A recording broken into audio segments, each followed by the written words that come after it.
بسم الله الرحمن الرحيم الحمد لله وصلى الله على سيدنا محمد وآله الطاهرين. Assalamu alaikum wa rahmatullah, and welcome to this podcast series of a commentary on Nahj Al-Balaghah brought to you by Mizan Institute.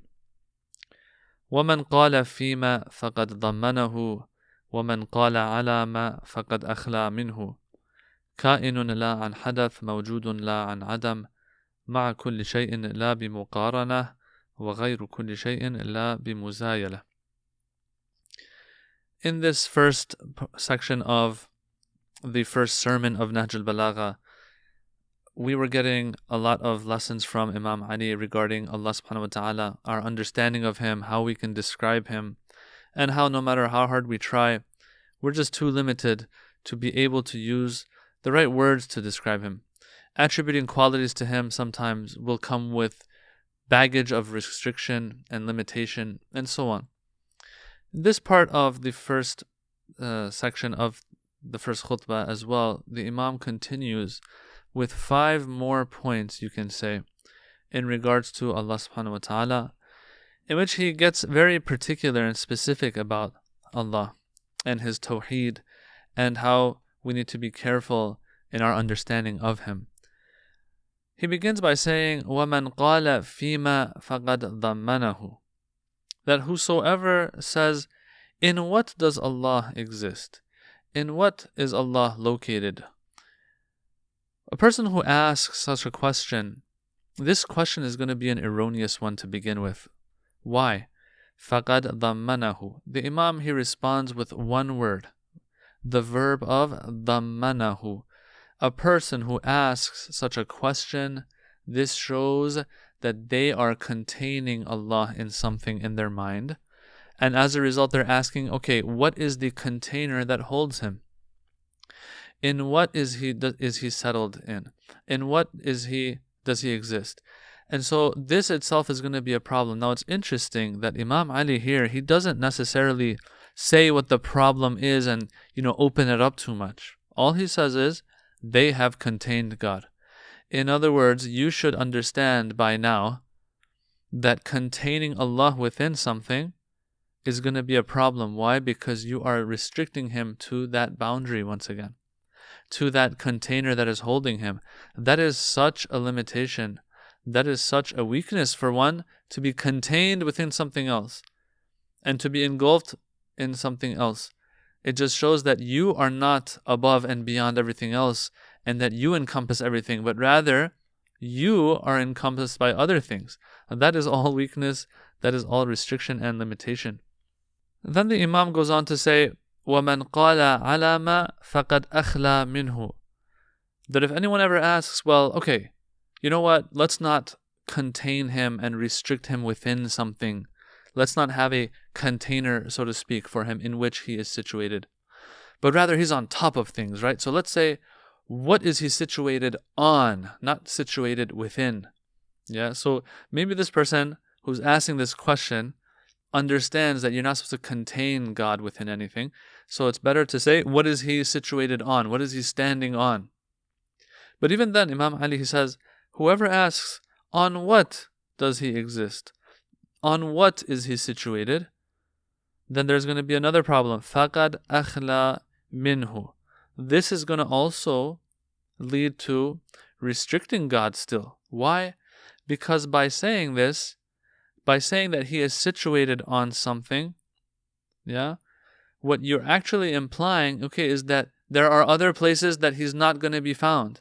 This is a relative term, by the way. To be on something, whenever you have something on something else, you will have something under something as well. Alright, so now being above will imply such. Alright, if God is situated on something, then what about under that same thing? Is He there too or not? If He's not there, then you have made, there is a space out there, there is a place out there which is devoid of Allah subhanahu wa ta'ala, which lacks Allah subhanahu wa ta'ala. Allah is not there. And Imam Ali points this out. He says, when you say that He does not exist, that He exists on something, then you are implying that there is a place that He does not exist in, that place is devoid of Him, and that is a problem itself. Once again, Imam Ali doesn't say, oh, this is a problem, this is restricting him. He just points out one thing just to remind us that, look, what we're believing will have this implication. This implication necessitates a place or space being devoid of him, and that's going to be a problem. So that's all he says. فَقَدْ أَخْلَى مِنْهُ.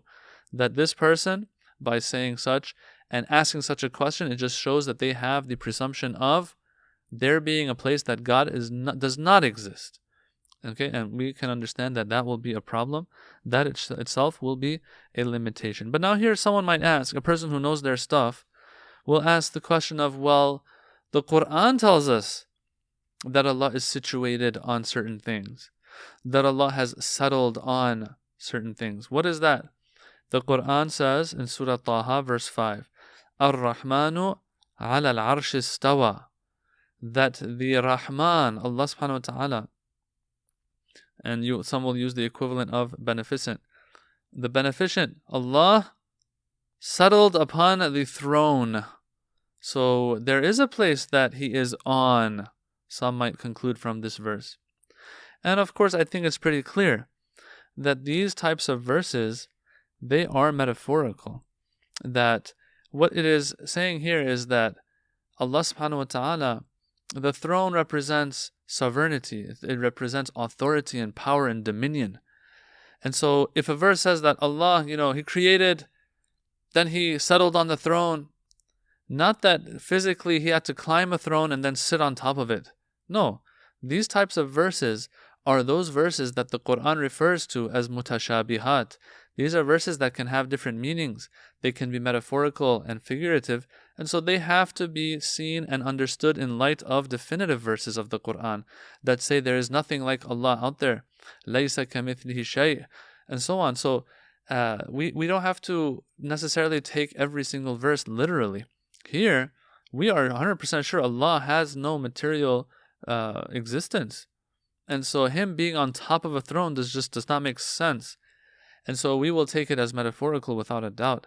That here, when it says Allah Ar-Rahman ala al-arsh istawa, that He settled on the throne, what is meant is that Allah now has all dominion. He has all authority and sovereignty. And so He can do as He pleases, do as He wishes.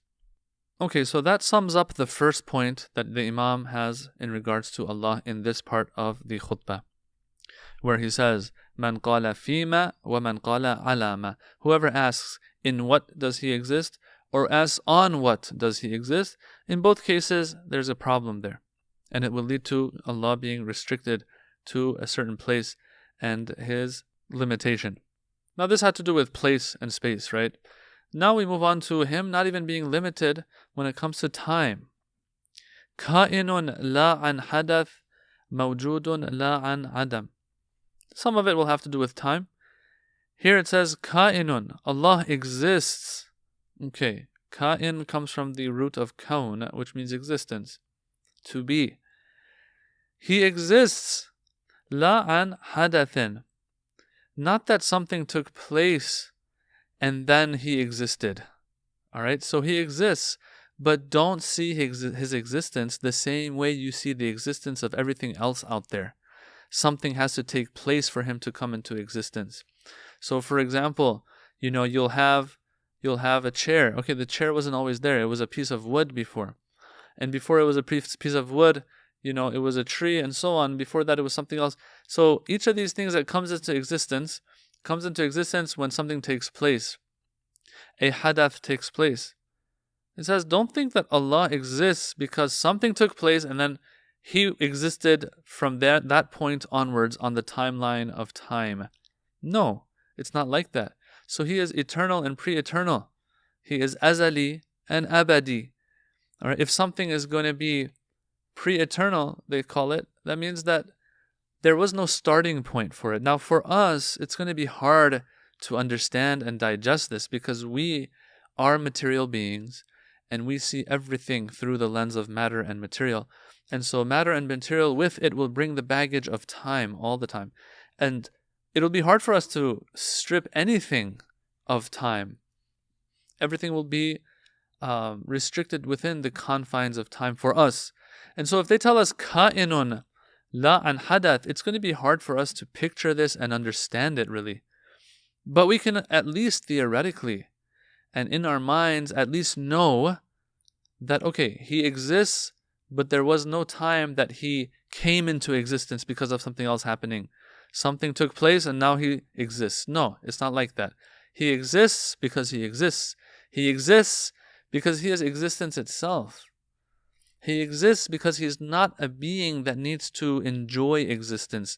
Existence has to be given to it. No, he is existence itself. We kind of talked about this in previous sessions, about how certain qualities are not qualities that Allah takes on, but rather they are his essence itself. Existence is one of them and is the main one actually. Alright, so ka'inun la an hadath. He exists not because of something taking place, making him something just like everything else. So if everything else, if we refer to other things as ka'in, existing, and then we also refer to Allah as ka'in and existing, these two will sound the same, but they have totally different meanings philosophically speaking. Alright. And then he goes on to say, mawjudun la an adam. So this second point that the Imam is making about Allah is made of two parts. Ka'inun la an hadath, that we covered. Mawjudun la an adam. You can say mawjud and ka'in, they're synonymous, especially in this context.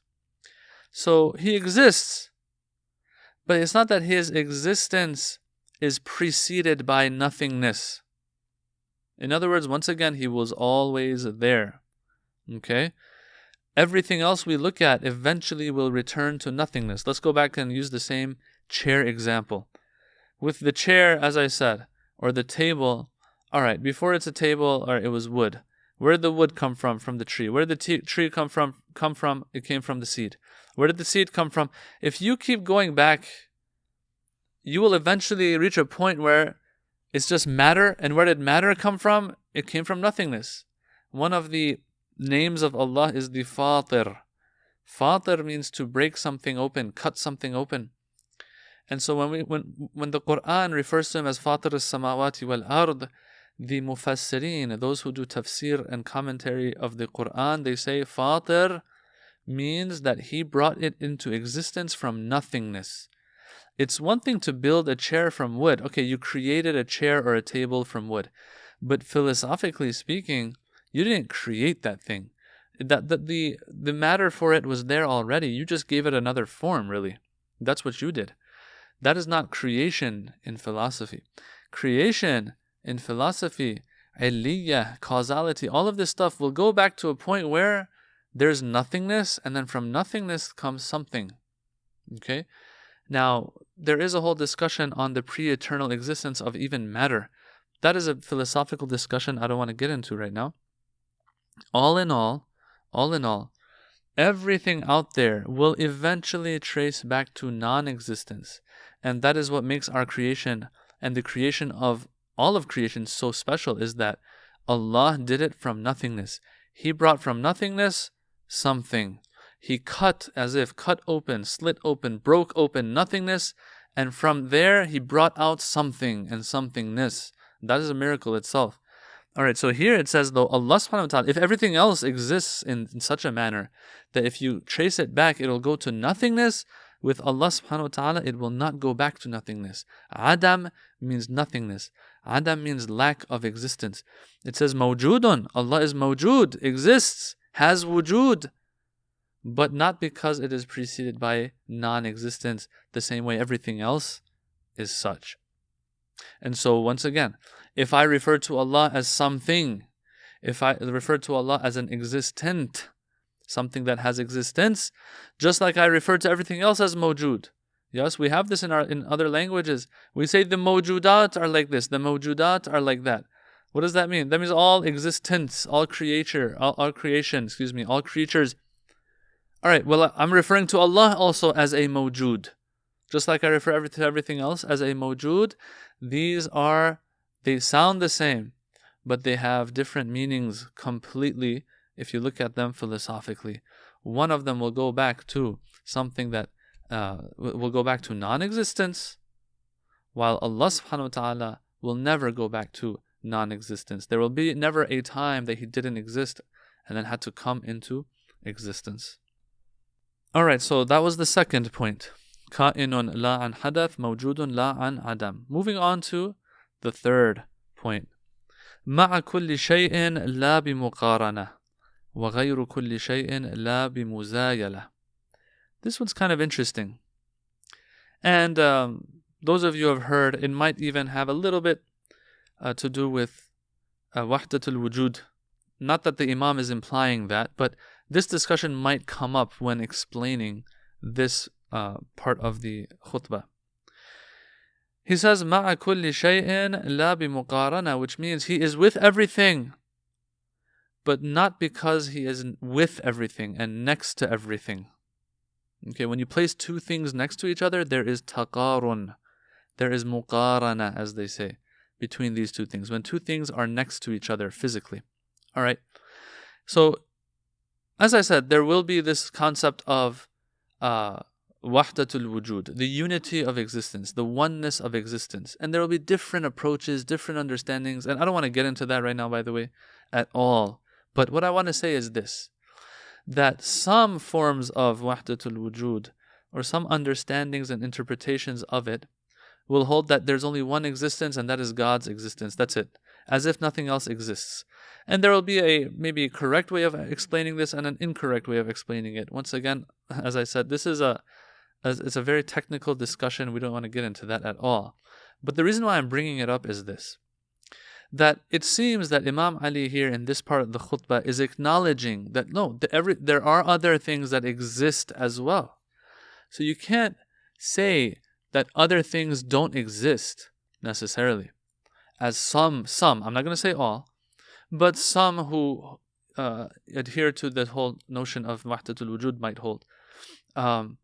It's as if he's saying, I acknowledge that there are other things out there as well, and other things have existence. Okay? But at the same time, I want you to know that it's not that they are separate from Allah such that Allah is not with them. No, Allah is with them. Allah is with everything. It's not like, okay, me and this pencil, we both exist, and the pencil can be 50 miles away from me. I'm not going to be with the pencil anymore. No, just because we all exist doesn't mean that we're going to always be together or always going to be separate. We can be together, we can be separate. But when it comes to Allah and other things, no. Allah is with everything all the time. Ma'a kulli shay. The Imam doesn't say sometimes.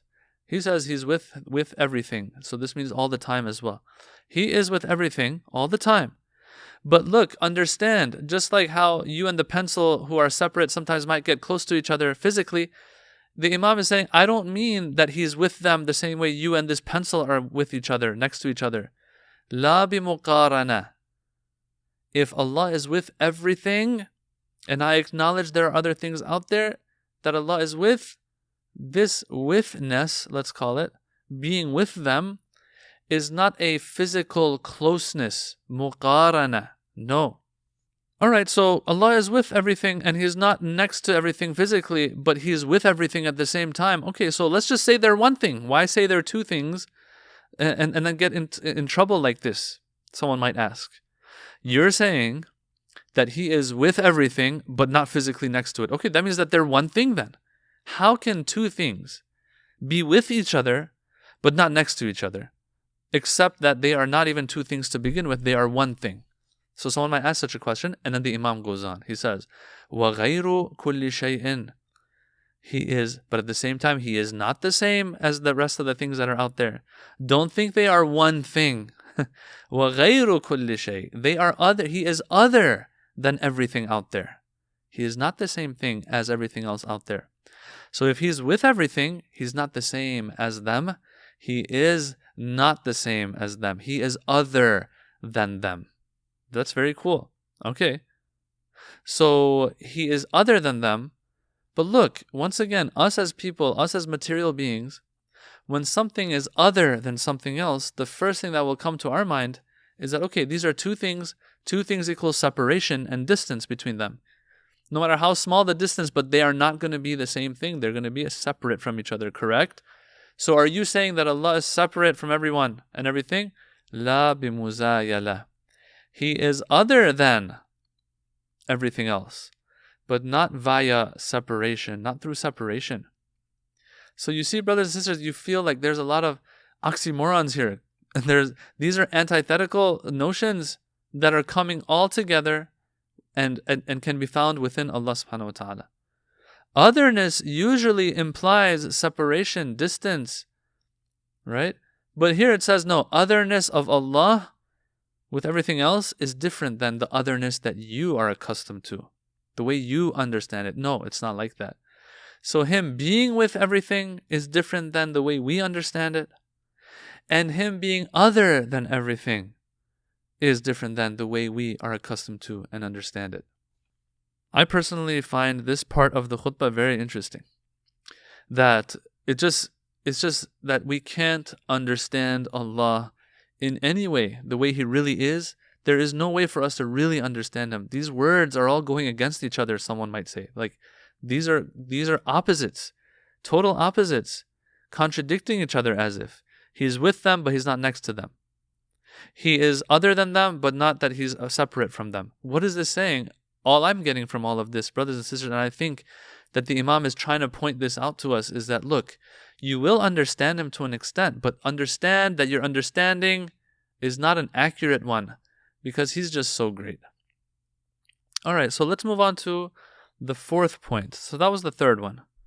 That Allah subhanahu wa ta'ala, He is مَعَ كُلِّ شَيْءٍ لَا بِمُقَارَنَةٍ وَغَيْرُ كُلِّ شَيْءٍ لَا بِمُزَايَلَةٍ. And I hope we are appreciating how the Imam is eloquently speaking here.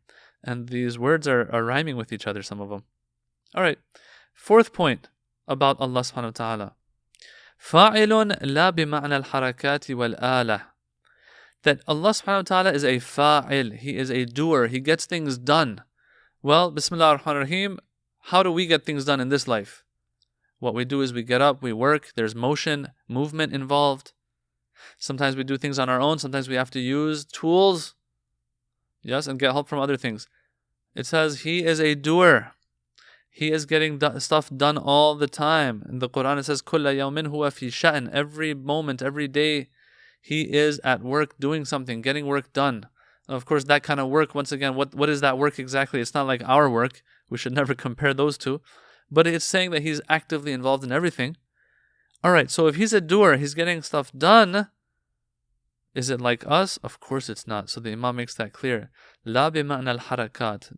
He's a doer, but not that there is any haraka, motion and movement involved. Why? Because He doesn't have a material body to begin with. Motion and movement, yes, is something that has to do with material beings. Allah's not material, so no haraka and movement there. Number one. Number two, or maybe He doesn't have to move, but maybe He needs to get help from other things.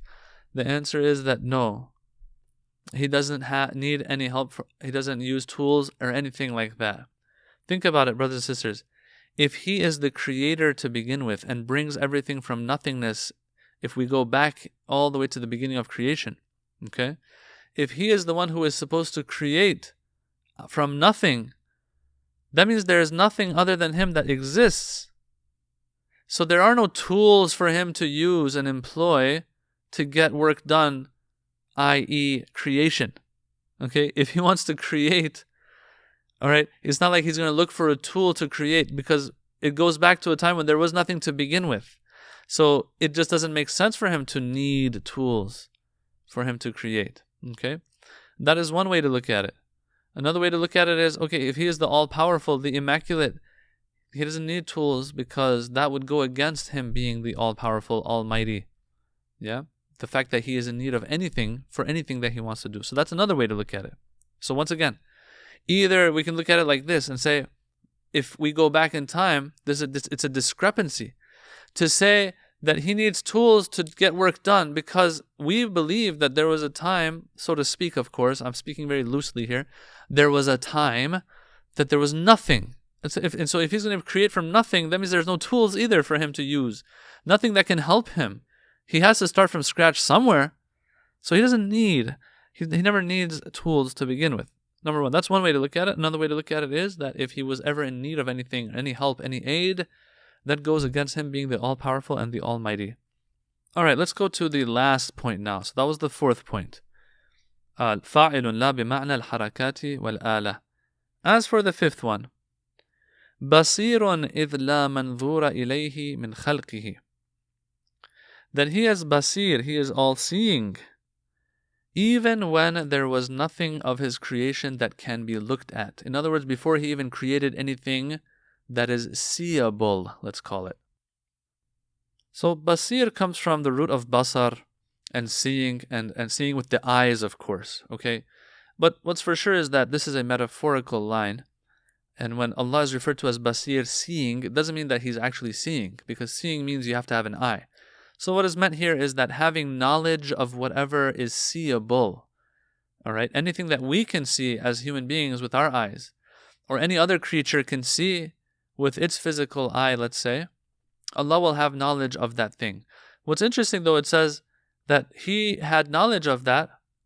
Okay, so basir here means having knowledge of things that can be seen. He has knowledge of those things even before they were created. Even before there was anything seeable. How does that work? Because you can only have knowledge of things that actually exist. If you have knowledge of things in the future that don't exist right now, that's not actual knowledge, some might argue. So the answer that can be given is this, that what is meant here may be one of two things. That he has knowledge of all things before they're created, those things that will be seeable even. Before they're created, meaning he knows that they will come into existence in the future. Either that, or no, he has what it takes. He has the potential to have knowledge of anything out there. Even before it's created, he can have knowledge of it when it is created. Yes. And so, all in all, this is referring to his immaculate knowledge. Allah will have knowledge of all things even before they are created in this sense. The fact that he can have knowledge of it right when it comes into existence, or that he knows what is going to be created in the future. All right, so this is the last part of this part of the khutbah. He ends with this. He says, متوحد إذ لا سكن يستأنس به ولا يستوحش لفقده. That Allah subhanahu wa ta'ala is alone, let's call it, mutawahid. Now, I did check other translations, and they said that, the English translation, the famous English translation here says he is one. But I want to say he is, when you look at some of the Farsi literature translating and commentating on this part of the khutbah, they are using the word of being alone. And I would say I like this one more because it fits the context more. Because when you look at the end of the sentence that the Imam says here, he says, "La sakana yasta'nisu bihi wala yastawhishu li faqdihi." It has to do with loneliness. It has to do with having someone that you can find tranquility in, calmness in. When you're alone, you're afraid. Unless you have someone next to you, then you don't feel lonely anymore. So here, it might sound like it's a deficiency. God is feeling lonely as if, but no, let me explain this, and what I'm getting out of this based on the literature that I just mentioned is that it's saying that he's alone. Well, who do you call a lone person? How does someone qualify as lonely, let's say? How is that possible? Well, when they don't have anyone with them and they feel lonely, they're worried, they're scared, fearful, things like that, because they're alone and there's no one next to them to take them in their arms, to give them their shoulder that they can, find peace and calm and tranquility in. Okay. That is what a lonely person looks like, okay? The thing is, though, with God, He is mutawahid. He is alone. Why? Because there is no one out there that can give him that peace and calm. Why? Because he doesn't need it. He doesn't need it to begin with. And there's no one out there who Allah will feel scared and fearful because that person is not there anymore for him. Usually, a person is lonely because there's someone out there that when they're with them, they don't feel scared anymore. They're not frightened anymore. Yeah? But with Allah, there is no such thing to begin with. There is no one out there that can make him feel good, that can give him calm and tranquility and peace. There is no one out there that if that person is not there, then Allah is fearful now, scared, feels lonely. So Allah is alone, but not alone because He needs someone like this. There is no one out there that qualifies for such when it comes to Allah. Allah doesn't need something like that. So He is alone because that person is not there, but not because He needs them, but because there is no such thing when it comes to Allah. So this goes back to, once again, us understanding the oneness of Allah subhanahu wa ta'ala and His perfection, His greatness. A person who, or an entity who is deficient, who is in need, will be alone. Okay? Allah, though, is alone. He is one. But not because of this reason that we might be alone and lonely. No, because there is no such thing out there for Allah. Because Allah doesn't have such a need to begin with. That there's, I need someone else. So okay, let me make sure that he or she is there so that I'm not alone anymore. No, Allah is alone, but not the same way others are alone. Others are alone when there is no one, when there is someone out there that they need, but just is not next to them. For Allah, Allah is alone because there is no one out there that He needs to be next to Him.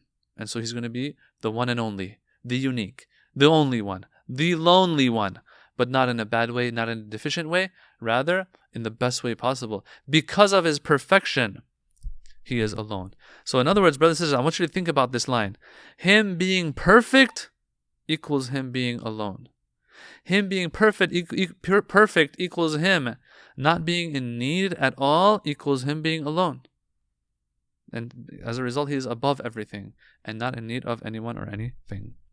So no matter how cool, awesome, famous, wealthy you are, you will need company. And being alone will eventually scare or hurt you unless you are God. In a nutshell, that's what is happening here.